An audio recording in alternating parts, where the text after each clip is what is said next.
নমস্কাৰ বন্ধুসকল মোৰ নাম গোবিন্দ ৰাজ মই এষ্ট্ৰবাস্তু এক্সপাৰ্ট নিউমেৰলজিষ্ট।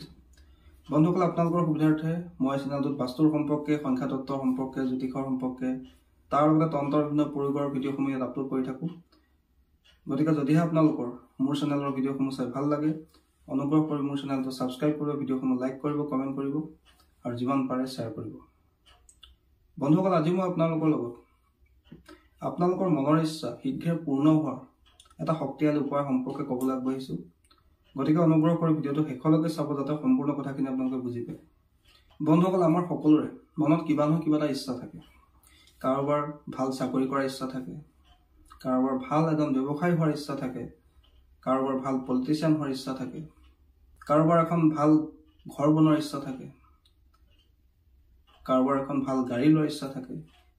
ইচ্ছাৰ কোনো শেষ নাই। প্ৰত্যেকজন ব্যক্তিৰে কিবা নহয় কিবা এটা ইচ্ছাটো সকলোৰে আছে। কিন্তু বন্ধুসকল, বিভিন্ন কাৰণত, আমাৰ গ্ৰহ দুখৰ কাৰণে বা আমাৰ ভাগ্য দুৰ্বল হোৱাৰ কাৰণে, বাস্তু দুখৰ কাৰণে বা নিজৰ কৰ্ম দুখৰ কাৰণে আমাৰ এই ইচ্ছাবিলাক পূৰ্ণ হোৱাত বাধা উৎপন্ন হয়। বন্ধুসকল, ইচ্ছা পূৰ্ণৰ কাৰণে বিভিন্ন উপায় সম্পৰ্কে মই আপোনালোকক দিছিলোঁ। আজি মই যিটো উপায় দিবলৈ আগবাঢ়িছোঁ সেইটো একেবাৰে চিম্পল উপায়, আৰু এই উপায়টো কৰিবৰ কাৰণে কোনো ধৰণৰ 1 টকা খৰচ কৰিবলগীয়া আপোনালোকৰ নহয়। কেৱল মাত্ৰ আপোনালোকে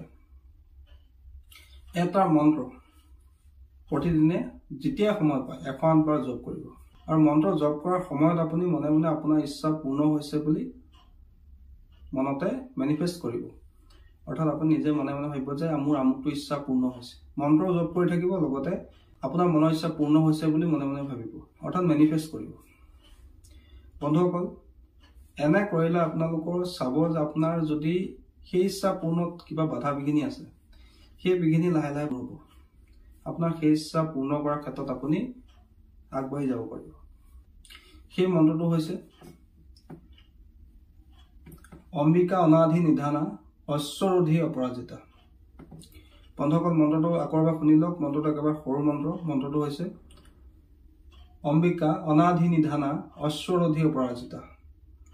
অম্বিকা অনাধি নিধানা অশ্বৰোধি অপৰাজিতা। বন্ধুসকল, এই মন্ত্ৰটো আপোনালোকে প্ৰত্যেক দিনে 108 বাৰ জপ কৰিব। আপুনি ৰাতিপুৱা কৰে, গধূলি কৰে, কেতিয়া কৰে কৰিব পাৰে। মনে মনেও জপ কৰিব পাৰে, মালাৰ সহায়তো জপ কৰিব পাৰে, উচ্চাৰণ কৰি জপ কৰিব পাৰে। কেৱল মাত্ৰ আপোনালোকে এই মন্ত্ৰটো প্ৰয়োগ কৰাৰ সময়ছোৱাত যাতে পবিত্ৰ অৱস্থাত থাকে সেইটো ধ্যান ৰাখিব। অৰ্থাৎ আপোনালোকে স্নান কৰি লৈ পৰিষ্কাৰ পৰিচ্ছন্ন কাপোৰ পিন্ধি সম্পূৰ্ণ পবিত্ৰ অৱস্থাত ঈশ্বৰৰ প্ৰতি আস্থা ৰাখি এই মন্ত্ৰটো প্ৰয়োগ কৰিব। আৰু মন্ত্ৰ প্ৰয়োগ কৰাৰ সময়ত মনে মনে আপোনাৰ ইচ্ছা যে পূৰ্ণ হৈছে তেনেকৈ ভাবিবলৈ ল'ব। চাব, খুব কম দিনৰ ভিতৰতে ইউনিভাৰ্ছে আপোনাৰ সেই ইচ্ছা পূৰ্ণ কৰাত সহায় কৰিব। সেই ইচ্ছা পূৰ্ণ কৰাৰ ক্ষেত্ৰত যদি কিবা বাধা আছে, বিঘিনি আছে, সেয়া ইউনিভাৰ্ছে দূৰ কৰিব। বন্ধুসকল, তাৰোপৰি এই মন্ত্ৰটো প্ৰয়োগ কৰাৰ উপৰিও মই আজি আপোনালোকক 2টা বৈদিক চুইচ ৱৰ্ড দিবলৈ আগবাঢ়িছোঁ, যি 2টা চুইচ ৱৰ্ডে আপোনালোকৰ মনৰ ইচ্ছা পূৰ্ণ কৰাত সহায় কৰে। আৰু এই চুইচ ৱৰ্ড জপ কৰাৰ কোনো নিৰ্দিষ্ট সীমা সংখ্যা নাই। যেতিয়াই মন যায় তেতিয়া আপোনালোকে জপ কৰিব পাৰে, আৰু কোনো উচ্চাৰণ কৰি জপ কৰিবলৈ কোনো কথা নাই। মনে মনে জপ কৰিলেও হ'ব। কেৱল আপোনালোকে দিনটোত 3 টাইম, ৰাতিপুৱা এবাৰ, দুপৰীয়া এবাৰ, গধূলি সময়ত এবাৰ, 3 বাৰ এই চুইচ ৱৰ্ডকেইটা জপ কৰিব লাগিব। আৰু জপ কৰোঁতে আপোনালোকে 15 মিনিট পাৰে, 5 মিনিট পাৰে, 2 মিনিট পাৰে, কোনো কথা নাই। কিমান সময় কৰে আপোনাৰ নিজৰ কথা। যিমান জপ কৰিব সিমান পজিটিভ এনাৰ্জি আপোনালোকৰ লাভ হ'ব। আপোনাৰ ইচ্ছা পূৰ্ণৰ ক্ষেত্ৰত আপোনাক ইউনিভাৰ্ছে সহায় কৰিব। বন্ধুসকল, প্ৰথম চুইচ ৱৰ্ডটো হৈছে ইচ্ছা পূৰ্ণৰ কাৰণে কল্পবৃক্ষ। বন্ধুসকল, কল্পবৃক্ষ এনেকুৱা এজোপা বৃক্ষ যি বৃক্ষই আপোনাক সৰ্ব ইচ্ছা পূৰ্ণ কৰে। যি আপুনি ইচ্ছা কৰে সেই বস্তুটোকে সেই কল্পবৃক্ষই দিব পাৰে। আৰু সেই কল্পবৃক্ষ উৎপন্ন হৈছিলে সাগৰ মন্থনৰ পৰা। যিহেতু এইটো এটা বৈদিক চুইচ ৱৰ্ড, আপোনালোকে যদি ইয়াক ভালকৈ ইউজ কৰে, সম্পূৰ্ণ বিশ্বাসৰ সৈতে জপ কৰে, ইয়াৰ সম্পূৰ্ণ চমৎকাৰী ৰিজাল্ট আপোনালোকে লাভ কৰিব পাৰে। যিয়ে ইচ্ছা নহওক আপোনাৰ, যদি আপোনালোকে ইয়াক কন্টিনিউ কৰিবলৈ লয় চাব লাহে লাহে সেই ইচ্ছা আপোনাৰ পূৰ্ণ হ'বলৈ ল'ব।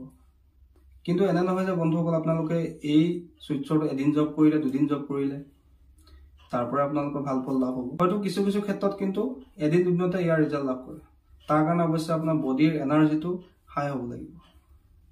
কিন্তু ইয়াক যদি আপোনালোকে কণ্টিনিউ জব কৰে, আপোনাৰ বডি এনাৰ্জি যিমানেই নহওক কিয় ইচ্ছা পূৰ্ণৰ ক্ষেত্ৰত ইউনিভাৰ্ছে আপোনাক সহায় কৰিবলৈ যায়।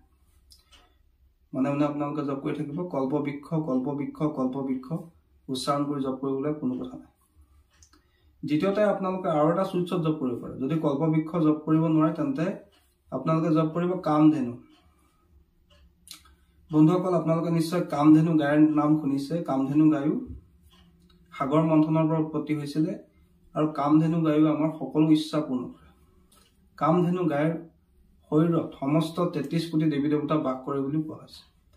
আপুনি যদি মনে মনে কামধেনু জপ কৰে, নিজৰ মনৰ ইচ্ছাৰ কথা মনত ৰাখি চাব, আপোনালোকৰ খুব কম দিনৰ ভিতৰতে সেই ইচ্ছা পূৰ্ণ হয়। কেৱল সম্পূৰ্ণ বিশ্বাস ৰাখি প্ৰয়োগ কৰিব। দিনটোত 3 বাৰ প্ৰয়োগ কৰিব, ৰাতিপুৱা এবাৰ, দুপৰীয়া এবাৰ, গধূলি সময়ত এবাৰ। চাব আপোনালোকৰ যিয়ে ইচ্ছা নহওক কিয় সেই ইচ্ছা লাহে লাহে পূৰ্ণ হ'বলৈ ল'ব।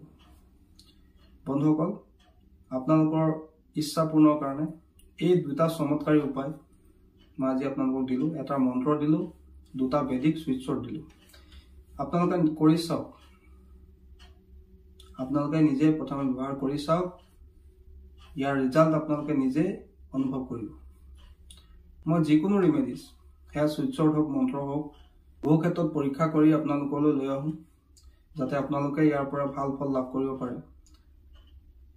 আৰু বহুতৰ এই চুইটছৰটোৰ দ্বাৰা, মন্ত্ৰৰ দ্বাৰা বহুতো কাম হৈছে। তেওঁলোকে ফোন কৰি হোৱাটছএপ কৰি মোক জনায় আৰু সেইটোৱে মোৰ ছেটিছফেকশ্যন। যদি মই দিয়া ৰিমেডিছৰ দ্বাৰা, মই দিয়া মন্ত্ৰৰ দ্বাৰা, মই দিয়া চুইটছৰ দ্বাৰা, এঞ্জেল নাম্বাৰৰ দ্বাৰা, মই দিয়া বাস্তু উপায়ৰ দ্বাৰা যদি আপোনালোকৰ অকণমানো সমস্যা লাঘৱ হয়, সেয়াই হৈছে মোৰ সকলোতকৈ ডাঙৰ ছেটিছফেকশ্যন, মোৰ সকলোতকৈ ডাঙৰ এচিভমেণ্ট। বন্ধুসকল, আশা কৰিছোঁ আজি আপোনালোকৰ এই মনৰ ইচ্ছা পূৰ্ণ কৰা উপায়কেইটাৰ সম্পৰ্কে জানি ভাল লাগিলে। যদি ভাল লাগিলে অনুগ্ৰহ কৰি ভিডিঅ'টো লাইক কৰি দিব, কমেণ্ট কৰিব আৰু মোৰ চেনেলটো ছাবস্ক্ৰাইব কৰিব। ধন্যবাদ।